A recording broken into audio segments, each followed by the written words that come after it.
ವಿಧಾನ ಪರಿಷತ್ ಸಭಾಪತಿ ಬಸವರಾಜ ಹೊರಟ್ಟಿ ಅವರು ನಾನು ಯಾವುದೇ ಕಾರಣಕ್ಕೂ ರಾಜೀನಾಮೆ ಕೊಡಲ್ಲ ಅಂತ ಮತ್ತೊಮ್ಮೆ ಈಗ ಪಬ್ಲಿಕ್ ಟಿವಿ ಜೊತೆ ಮಾತನಾಡ್ತಾ ವಿಚಾರ ಹೇಳಿದ್ದಾರೆ.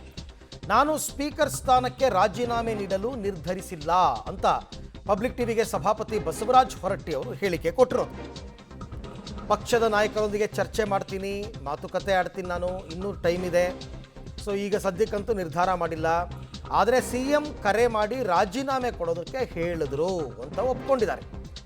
ಈ ಬಗ್ಗೆ ನಾನು ಇನ್ನೂ ಕೂಡ ತೀರ್ಮಾನ ಮಾಡಿಲ್ಲ, ಮುಂದೆ ನೋಡೋಣ ಏನಾಗುತ್ತೆ ಅಂತನ್ಬಿಟ್ಟು ಸದ್ಯಕ್ಕೆ ನಾನು ರಾಜೀನಾಮೆ ಕೊಡಲ್ಲ ಅಂತ ಬಹಳ ಸ್ಪಷ್ಟವಾದ ಮಾತುಗಳನ್ನು ಹೇಳಿದ್ದಾರೆ. ಬಟ್ ಸಭಾಪತಿ ಮಾಡಬೇಕು ಅಂತನ್ಬಿಟ್ಟು ಈಗಾಗಲೇ ಸಲೀಂ ಅಹಮದ್ ಅವ್ರನ್ನ ಆಯ್ಕೆ ಮಾಡ್ಕೊಂಡ್ಬಿಟ್ಟಿದ್ದಾರೆ ಕಾಂಗ್ರೆಸ್ನಲ್ಲಿ. ನಮ್ಮ ಜೊತೆ ಸಭಾಪತಿಗಳಾದಂಥ ಹೊರಟ್ಟಿ ಅವರು ಇದ್ದಾರೆ, ಬನ್ನಿ ಮಾತಾಡ್ಸೋಣ.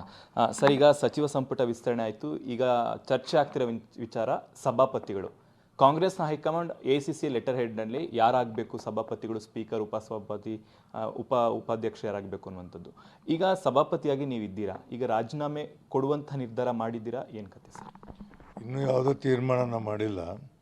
ಯಾಕಂದ್ರೆ ಇಲ್ಲಿವರೆಗೆ 1956ನೇ ಇಸ್ವಿಯಿಂದ ಇಲ್ಲಿವರೆಗೆ ಯಾವುದೇ ಸಭಾಪತಿ ಮೇಲೆ ಅವಿಶ್ವಾಸ ನಿರ್ಣಯವನ್ನು ಮಂಡಿಸಿದಂಥ ಉದಾಹರಣೆಗಳು ಇಲ್ಲ.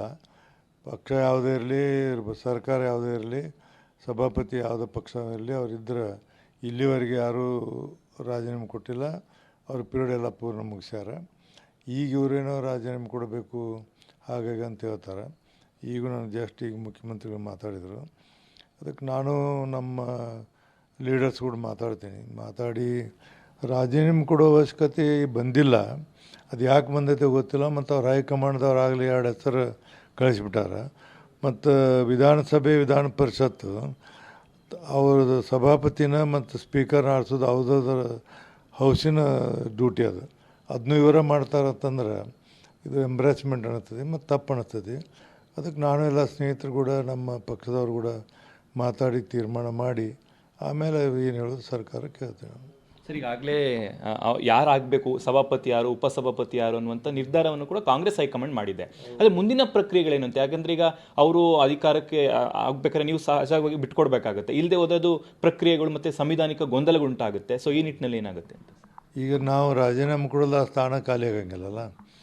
ಈಗ ಸ್ಥಾನ ಖಾಲಿ ಇಲ್ಲ, ರಾಜೀನಾಮೆ ಕೊಟ್ಟಾಗ ಸ್ಥಾನ ಖಾಲಿ ಆಗತ್ತೆ. ಆವಾಗ ಮುಂದೆ ಅವರು ಏನು ಅವ್ರನ್ನ ಮಾಡ್ತಾರೋ ಮಾಡ್ತಾರೋ ಅದು ಅವ್ರ ಪಕ್ಷಕ್ಕೆ ಬಿಟ್ಟಿತ್ತು. ಈಗ ಸದ್ಯ ಅಂತೂ ಖಾಲಿ ಇಲ್ಲ. ನಾಳೆ ಇವೆಲ್ಲ ಆದ ನಂತರ ಡೆವಲಪ್ಮೆಂಟ್ ಆದ ನಂತರ ಮುಂದೆ ವಿಚಾರ ಬಂದಾಗ ಅವಾಗ ಏನಾಗ್ತಿದೆ ಅವಾಗ ನೋಡಬೇಕಾಗ್ತದೆ. ಸರ್, ಈಗ 13ರಿಂದ ಸದನ ಪ್ರಾರಂಭ ಆಗ್ತಿದೆ ಸರ್, ನಿಮ್ಮ ನೇತೃತ್ವದಲ್ಲಿ ನಡಿಬೇಕಾಗತ್ತೆ, ಅದು ನಡೆಸ್ಕೊಡ್ತೀರಾ ಅನ್ನೋಂಥದ್ದು ಒಂದು. ಎರಡನೇದು, ನಿಮ್ಮನ್ನು ಈಗ ಇಳಿಸ್ಬೇಕಾದ್ರೆ ಕಾರಣಗಳು ಬೇಕಾಗ್ತದೆ, ಸುಮ್ಮನೆ ಇಳಿಸೋದಕ್ಕಾಗೋದಿಲ್ಲ. ಸೊ ಆ ವಿಚಾರವಾಗಿ ಏನಾದರೂ CM ಅವ್ರು ನಿಮ್ಮ ಜೊತೆ ಮಾತನಾಡಿದ್ರೆ, ಈಗ ಮಾತಾಡಿದ್ರಿ ಅಂತ ಹೇಳಿದ್ರೆ CM ಅವರು ಏನು ಮಾತಾಡಿದ್ರೆ, ಏನು ಮಾತಾಡಿದ್ರು, ನಿಮ್ಗೆ ಯಾವ ರೀತಿ ಮನವೊಲಿಸಿದ್ರು ಸರ್ ಅವರು? ಏನಿಲ್ಲ, ನಮ್ಮಲ್ಲಿ ಮ್ಯಾಗಿಂದ ಇದು ಬಂದಿದೆ ಡೈರೆಕ್ಷನು. ಈಗ ಸಭಾಪತಿನ ಉಪಸಭಾಪತಿನ ಯಾರು ಮಾಡ್ಬೇಕಂತೇಳಿ ಅದು ದಯಮಾಡಿ ನೀವು ಅದನ್ನು ವಿಚಾರ ಮಾಡಿರಿ, ವಿಚಾರ ಮಾಡಿ ನಮ್ಗೆ ಸಹಕಾರ ಕೊಡ್ರಿ ಅಂತಂದರು. ವಿಚಾರ ಮಾಡ್ತೀವಿ ಅಂತ ಹೇಳಿದೆ. ಈಗ 13ರಿಂದ ಸದನ ಪ್ರಾರಂಭ ಆಗುತ್ತೆ ಸರ್, ಪ್ರಕ್ರಿಯೆಗಳು ಯಾವ ರೀತಿ? ನಿಮ್ಗೆ ಇಳಿಸ್ಬೇಕಾದ್ರೂ ಒಂದಿಷ್ಟು ನಿಯಮಗಳಿದ್ದಾವೆ, ಪ್ರಕ್ರಿಯೆಗಳಿದ್ದಾವೆ. ಸೊ ಏನೂ ಕಾರಣ ಇಲ್ಲದೆ ಯಾವ ರೀತಿ ಪ್ರಕ್ರಿಯೆಗಳಾಗ್ತವೆ ಸರ್ ಅಂಥದ್ದು? ಕಾರಣ ಅಂತೂ ಏನಿಲ್ಲ. ಈಗ 14 ಮಂದಿ ಕೂಡ ನೋಟಿಸ್ ಕೊಡ್ತಾರೆ, ನಿಮ್ಮ ಮೇಲೆ ವಿಶ್ವಾಸ ಮಂಡನೆ ಮಾಡ್ತೀವಿ ಅಂತಾರೆ. ಸದನದಲ್ಲಿ ಅದನ್ನು ವಿಶ್ವಾಸ ಮಂಡನೆಯನ್ನು 14 ದಿವಸ ಟೈಮ್ ಇರ್ತೈತಿ ಕೊಡಬೇಕು. 5 ದಿವಸ ನಮಗೆ ಟೈಮ್ ಇರ್ತದೆ ಡೇಟ್ ಫಿಕ್ಸ್ ಮಾಡಿ ಅವತ್ತೊಂದು ದಿವಸ ಚರ್ಚೆ ಮಾಡಿ ಅವತ್ತು ಅದು ತೀರ್ಮಾನ ಆಗಿ ಅವತ್ತು ವಿಶ್ವಾಸ ನಿರ್ಣಯ ಪಾಸು ಫೇಲ್ ಆಗೋದು ಅವತ್ತಾಗ್ತಿದೆ. ಅಂದರೆ ಈಗ 13ನೇ ತಾರೀಕು ಸದನವನ್ನು ನೀವೇ ನಡೆಸ್ತೀರಾ, ಅವರು ಅವಿಶ್ವಾಸ ನಿರ್ಣಯ ನೋಟಿಸ್ ಕೊಡೋವರೆಗೂ ಈ ಪ್ರಕ್ರಿಯೆಗಳಾಗೋದಿಲ್ಲ ಅನ್ನಂತ ಸರ್? ಹೌದು, ಹಾಗೆ ಅವಿಶ್ವಾಸ ನಿರ್ಣಯವನ್ನು ಕೊಡುವವರೆಗೆ ಸದನದಲ್ಲೇ ಆಗಬೇಕಲ್ಲ. ಅದು ಟಾಪ್ ಮಾಡ್ಕೊಳ್ಳ ನಾನು ಹಾಗಾದ್ರೆ. ಮತ್ತೆ ನಾನು ಪಕ್ಷದ ವಿರುದ್ಧ ಮಾತಾಡಿದೆ, ಮುಖ್ಯಮಂತ್ರಿಗಳ ವಿರುದ್ಧ ಮಾತಾಡಿದೆ, ಸರ್ಕಾರದ ವಿರುದ್ಧ ಮಾತಾಡಿದೆ ಅಂತ ಬಂದ್ಬಿಡುತ್ತೆ.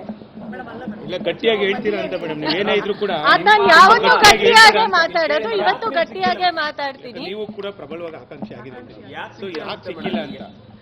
ಯಾಕೆ ಸಿಕ್ಕಿಲ್ಲ ಅನ್ನೋದಕ್ಕೆ ನಾನು ಉತ್ತರ ಕೊಡ್ಲಿಕ್ಕೆ ಸಾಧ್ಯ ಇಲ್ಲ. ಅದೇನಂದ್ರೂ ಪಕ್ಷದ ಹೈಕಮಾಂಡ್ ವರಿಷ್ಠರು ಮಾತ್ರ ಹೇಳಲಿಕ್ಕೆ ಸಾಧ್ಯ.